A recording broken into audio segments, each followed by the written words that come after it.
I'm supposed to talk about economics, so I was looking at that bastion of economic knowledge today, USA Today, in my hotel room, and I saw that the UN has declared March 20th the International Day of Happiness. And so what this originated from was that the country of Bhutan has an index called the National Happiness Index that they use to make a holistic gauge of how their country is doing, not just GDP. So I just put that out there as we talk about dollars and cents and economics, which I am not an economist. I'm a social scientist communicator. There are many ways of looking at costs. I know what my reason here is. I am here to validate all the people on this panel that know a lot more than I do about Michigan agriculture, and probably a lot more about agriculture in general. I like to start my talks about animal agriculture with this slide from the cave painting at Lascaux. And my point here is that we humans have been on a very long journey, this continuum with the animal kingdom. And when we look at this painting, we have to ask, what were these ancients thinking? They were living in a world of hunt or be hunted, of predator and prey. There was a creaturely world all around them. And from this painting, we can see the cow and the goat and the horse and the domesticated animals, and even the remnants of our wild animals that we have today. Domestication came later. Domestication came as we began to farm. And when we think about this journey that we've been on, even with animals, imagine that the guinea fowl from which our modern chicken originated laid 17 eggs per year. The modern hen, industrial hen, in a CAFO will lay 330 eggs per year. So you can imagine what it was like for we humans that were concerned about civilization and survival, making these such careful decisions and locally adapting plants and animals for human needs and for survival. And when I say humans making these decisions, I'm not talking just about peasants and farmers. I am talking about the founding fathers, where not just Jefferson, but Washington, Adams, Ben Franklin, James Madison, they all considered themselves farmers and gardeners first, and they were obsessed with finding the best plants and rotations and animals, not just for them, but for the country. And we have that strong heritage of agriculture here. Now, if we fast forward to the the 1860s, we are shaping policy that is dealing with animals. And between 1850 and 1870, we extirpate one of the largest assemblages of grazing animals that ever lived on this planet, 70 million bison, as a way to get rid of the Indian tribes.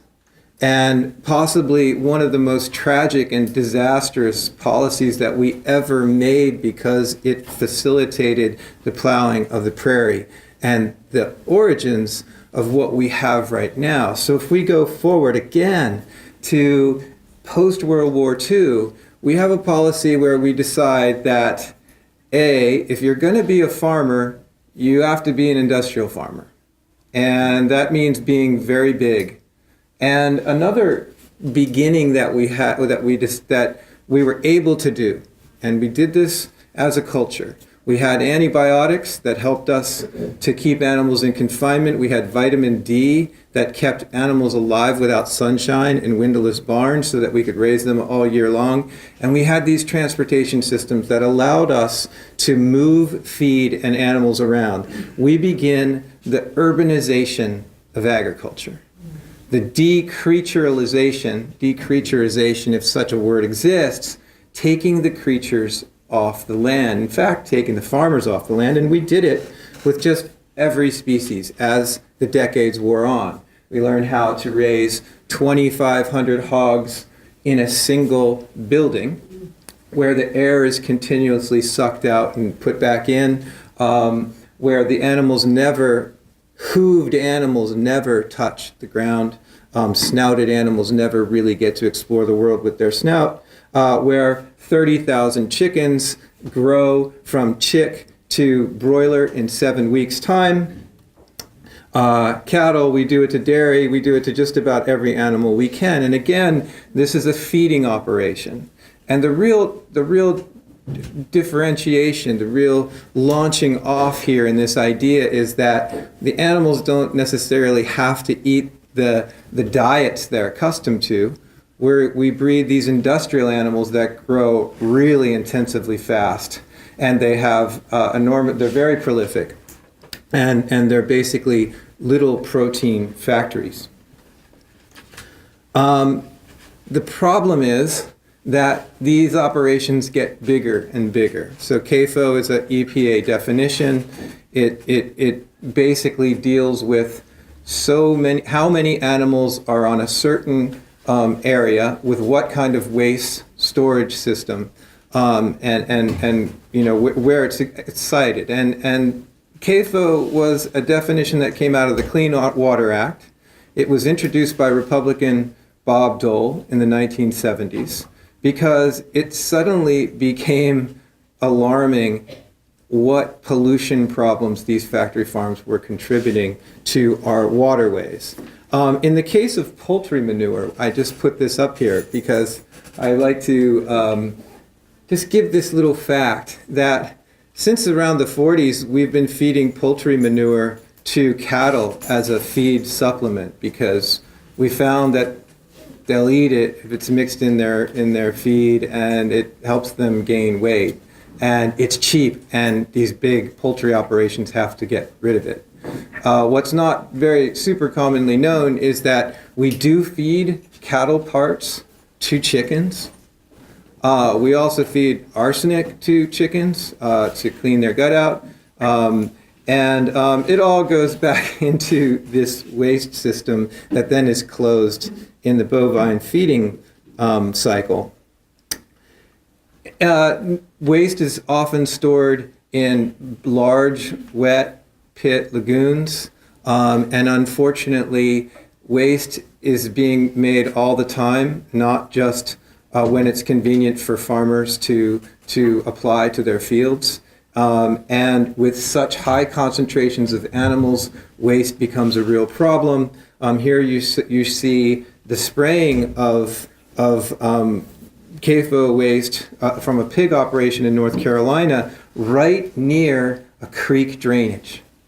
Okay, and you can see that the back part of that field is already glistening. The water is already saturating. It has nowhere else to go now but straight into the creek. And here's another operation where you see you've got the houses and the open pit lagoon and the central pivot area here. So that is kind of the only thing that's missing from this picture is the fields where the feed has grown.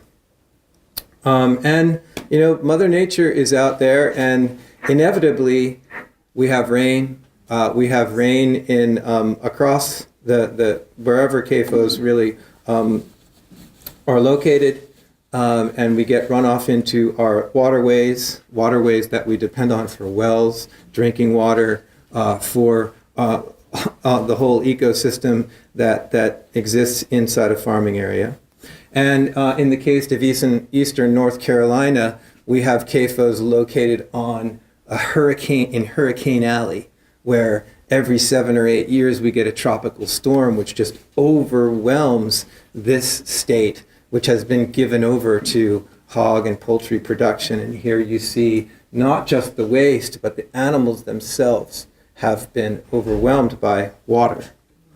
And if you live in a community, if you are unfortunate enough to be in a community where CAFOs have intensified, and that is often their pattern, go into a very poor area, go into an area which is not very strictly regulated, the CAFO production problem becomes your problem. And you have pest infestations like this explosion of flies.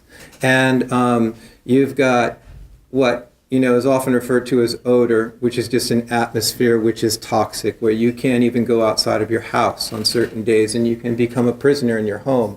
You can become a prisoner in your home even as your property owners are plummeting, because you have suddenly found that your farming region, your rural area, this place where you might have lived, has become a waste colony. And I don't say this lightly. I say this as someone who has gone around the country and experienced these rural problems in North Carolina, in Kentucky, and Illinois, today in Michigan, in Washington, in Central California. Antibiotics, I think we're going to hear something about this on the panel. Let's just say one of the great tools of industrial ag, animal ag, has been antibiotics. How do you keep so many animals alive in such crammed, dirty conditions?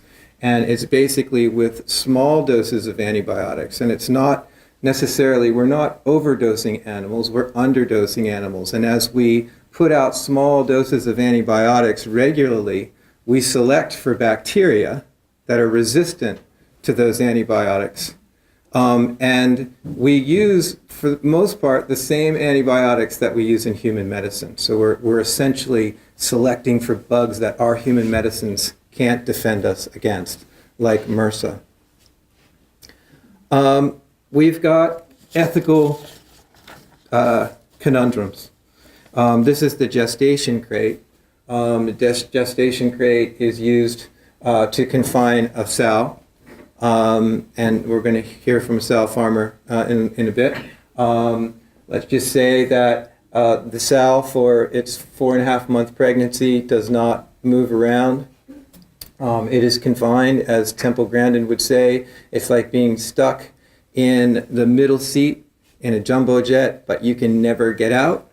The sows have their piglets. They're also in a confined crate at that point as well, and then they're put back in and re-inseminated, and this is pretty much how we create piglets. The interesting thing is that there's broad consensus in the United States that the average citizen does not want food produced with animal cruelty. They want to have some humane standards, and I think the percentages are high. I come from California. We passed a proposition, an animal welfare proposition, that got 63% of the vote. It was considered a landslide. Now retailers are beginning to get into this issue, and you have last year McDonald's, Burger King, Wendy's, Safeway, Kroger's, Costco, you name it, almost everyone but Walmart has suddenly made a pledge that they would like to phase out the purchase of pork that has originated, where the animals have originated in a gestation crate system. The real interesting part of that movement, that new change, is how this is going to actually happen. Who's going to pay for it? How are we going to get these highly aggressive genetics out of these industrial pigs that we've bred? Who is going to teach the new management skills that we need in order to raise hogs in a different way? We should very much applaud that we're moving in a direction, and warily look as progress takes place. Again, we're talking about, turning animals really just into machines. They're more machines than creaturely. We're producing animals at an extremely fast pace, but at the same time as we've been making our farms bigger, it means that we have less people on the land. We have less farmers. We have less and less processing facilities. So farmers that do still raise animals have to go farther and farther away to these processing facilities that get bigger and bigger. By bigger and bigger, we're talking in the Tar Heel plant in North Carolina, processes 36,000 hogs per day. And here is a modern poultry operation in China. I think the real alarm that we should have, and certainly the United Nations sounded that alarm when they produced a report called Livestock's Long Shadow in 2006, is that increasingly the rest of the world wants to eat like us. And they're adopting our CAFO systems and our big meat-intensive diets. So I hope what we can do today is really talk a little bit about, is our food really cheap if we're talking about economics? Do we pay the real price of our food, and especially animal products, at the checkout counter? But with global population soaring toward 7, 8, 9 billion, how do we raise our food without intensification? What are alternatives out there? What share of our taxpayer dollars go to support the CAFO system? What's the cost of monopoly of very, very few massive firms really controlling almost every sector of this industry? And then what are the costs, what are the ethical costs that we bear by being complicit in this system? And I say that because about 95% of our food, of our animal products, are produced in these feed, concentration, waste, pollution-like systems, cycles. So if we don't grow our own, and if we don't buy from somebody that we're sure is doing it well, we're complicit just by eating. So we have a role in this, and that's what's so great about the Less is More campaign.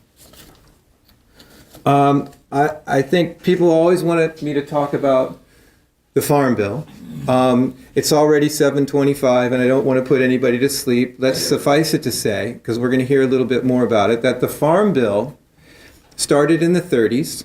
It started in the Great Depression, and it was an acknowledgement from the government, this genie that got let out of the bottle, that said, the government has a role in the food system. There are things that happen in the food system that the market does not count for, especially conservation, making sure the soil does not blow away, but also making sure that there's room on the farm for animals, and making sure that it's not the only goal of the farmer isn't just overproducing, because when farmers overproduce, the price goes down.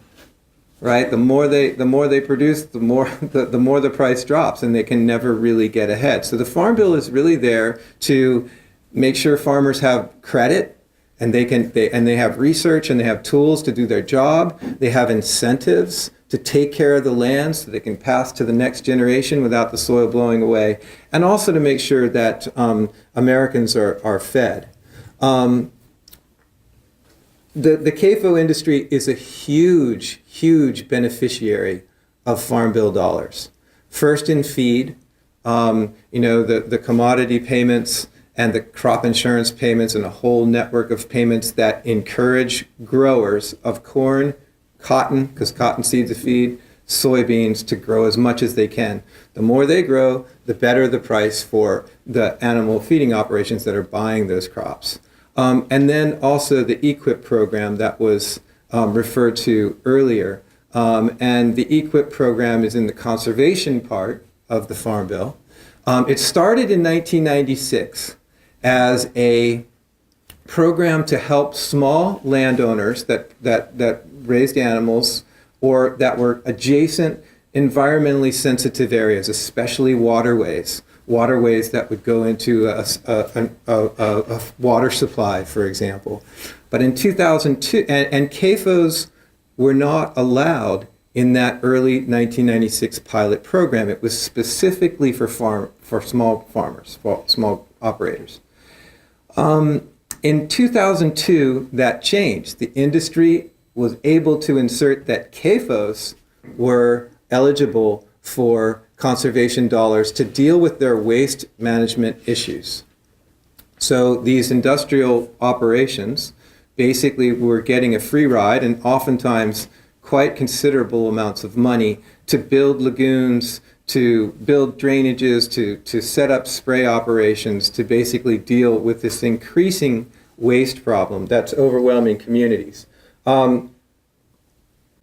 Here's just one person's, Doug Gurry and Sherman from the Union of Concerned Scientists came up with this analysis a few years ago that paying the CAFO industry costs 1.6 to apply manure to fields, 1.6 billion per year. That property values in 2008, when the report came out, had decreased $26 billion in CAFO areas. So if you lived within a 2.5 mile radius of a CAFO, your property value goes down. Health costs from the overuse of antibiotics, $1.5 billion per year. Grain subsidies, $4 billion per year. EQIP subsidies, 100 to 125 billion. So you can see that we taxpayers actually are very engaged in this whole industry. And if you're a community, as I said, that is under siege, you have no alternative but to try to fight back, especially when the regulatory agencies aren't supporting you. This is a site. I flew to Illinois in a couple years ago for this. It's in Joe Daviess County, and a California dairy had gone into this rural farming village, and they wanted to put a California-like dairy in the middle of this very fragile ecosystem, this limestone ecosystem, and the Illinois Department of EPA allowed them, even unpermitted, to start to build their operation. So you can imagine you're a small farmer, in comes this huge corporation, and the first thing they do is start clearing the land and digging pits. They dug a series of pits 40 acres in size and 20 feet deep. Okay, and you have to be seriously concerned if this is your land, this was your grandfather and your great-grandfather's land, and you want to continue that and your kids want to stay there, what this place is going to be like when they put 5,000 animals on this industrial park.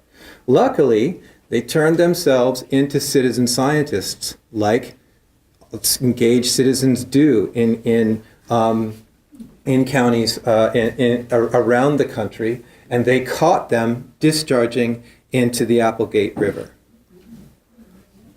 And the permit was revoked, and the happy story is that this operation decided that, this is a really CAFO unfriendly community. I think we better pack up and move. The challenge is they're going to move somewhere else. And the same citizen fight has to start again. There are things that we can do. The city of Los Angeles declared a Meatless Monday for its school district. City of Los Angeles, if I'm not mistaken, and sometimes my numbers get a little convoluted, but I think they do 600,000 meals per day. The whole city of Los Angeles. Okay, could it be per week? Anyway, the city of Los Angeles School District, let me just say that is a large number of school lunches, and from 1 day per week, right? That's a significant decrease in their animal products. And if we do that in our lives, that's a 15% cut in animal products that we can contribute toward scaling down the diet that we've built up from the CAFO industry. There's another initiative that I'm enamored with. It's Pasture-Based Friday.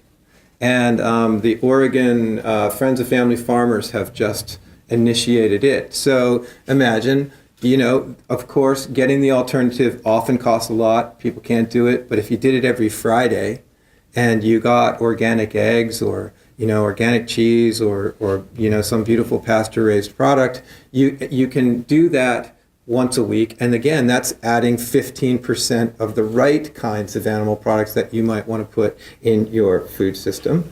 I want to end here with a short discussion of a trip that I took to Germany this winter. The man on your right is named Karl Ludwig Schweisfurth. Schweisfurth is 84 years old. He lives in Upper Bavaria. outside of Munich. And Schweifwerth is a butcher. His father was a butcher, and they were in the meat business. As a young man, he was sent to Chicago to work for Oscar Mayer. And he learned the meat processing, the modern American meat processing business. And he built his family's company, Herta, into the largest meat processing company in Europe. So this is a big, big operation. And a very successful man, whose sons began to wear on him. Dad, you know, this isn't the business for us. This isn't the business that you think it is. And he told me with very sad eyes that one day he went into a modern pig facility in Germany and he decided, that's it.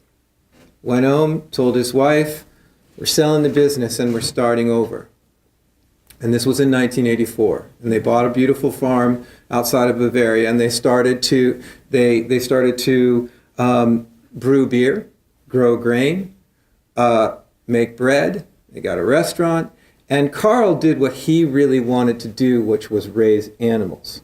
Raise animals in very small scale systems that he could feel really good about. And this is an indoor barn with access to the outdoors, where the animals are raised in their family units, and then they can be moved out on pastures. But he also has animals out on pastures, chickens. He has symbiotic chicken duck pastures, and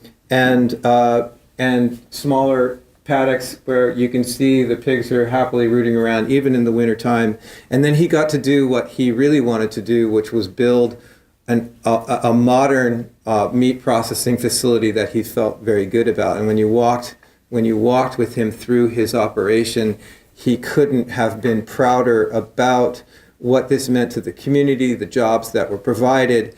And it was all really about quality. It was all about, hey, less but more, doing it right and feeling good about it.